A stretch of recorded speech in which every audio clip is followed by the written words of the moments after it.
ओम नमो भगवते वासुदेवाय नमः। ओम नमो नारायणाय नमः। जय श्री कृष्णा, जय श्री कृष्णा, जय श्री कृष्णा।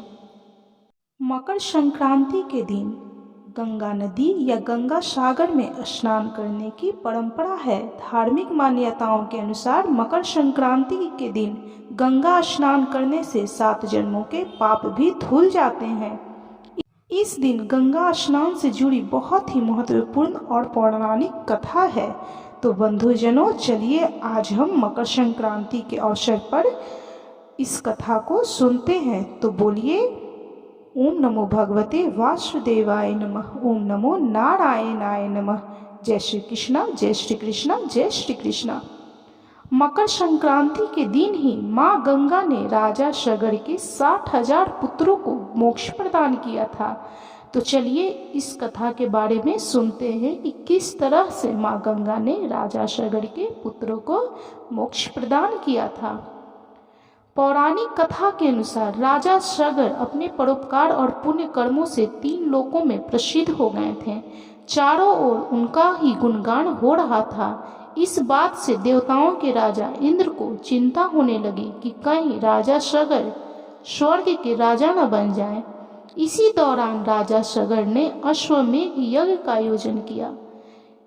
भगवान इंद्रदेव ने अश्वमेघ यज्ञ का घोड़ा चुराकर कपिल मुनि के आश्रम के पास बांध दिया।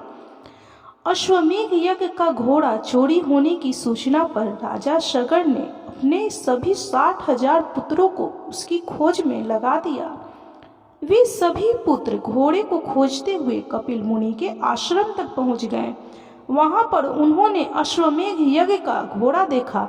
इस पर उन लोगों ने बिना समझे बिना जाने ही ऋषि मुनि कपिल मुनि पर घोड़ा चोरी करने का आरोप लगा दिया, जिससे क्रोधित होकर ऋषि मुनि कपिल ने राजा सगर के सभी 60,000 पुत्रों को श्राप देकर जलाकर भस्म कर दिया।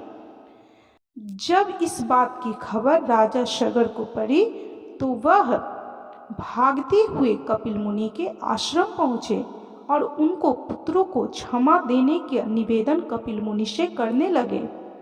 तब ऋषि कपिल मुनि ने कहा कि सभी पुत्रों के मोक्ष के लिए एक ही मार्ग है। तुम मोक्षदायिनी माता गंगा को पृथ्वी पर लाओ।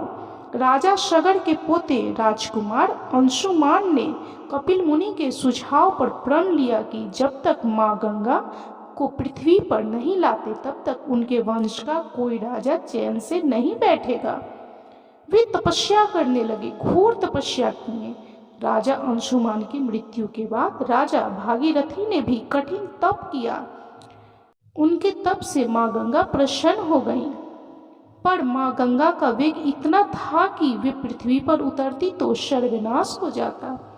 तब राजा भागीरथ ने भगवान शिव की तपस्या की और भोलेनाथ शिव को अपने तप से प्रसन्न किया ताकि वे अपनी जटाओं से होकर माँ गंगा को पृथ्वी पर उतरने दें, जिससे गंगा माँ का वेग कम हो सके।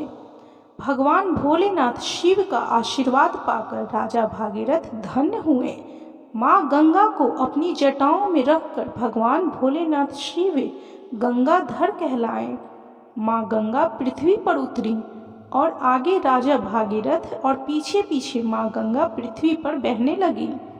राजा भागीरथ माँ गंगा को लेकर कपिल मुनि के आश्रम तक लेकर आए, जहां पर माँ गंगा ने राजा सगर के 60,000 पुत्रों को मोक्ष प्रदान किया।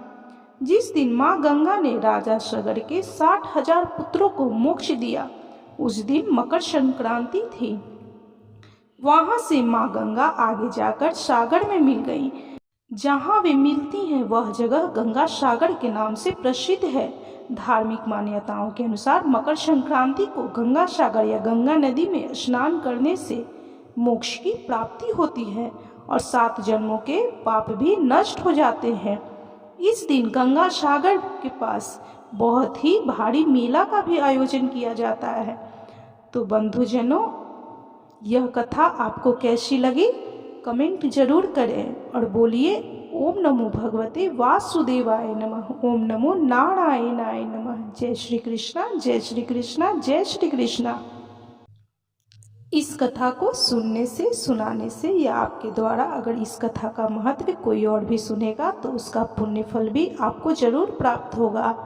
आपके घर में सुख शांति और समृद्धि का वास होगा और माँ गंगा आप पर जरूर प्रसन्न होंगी।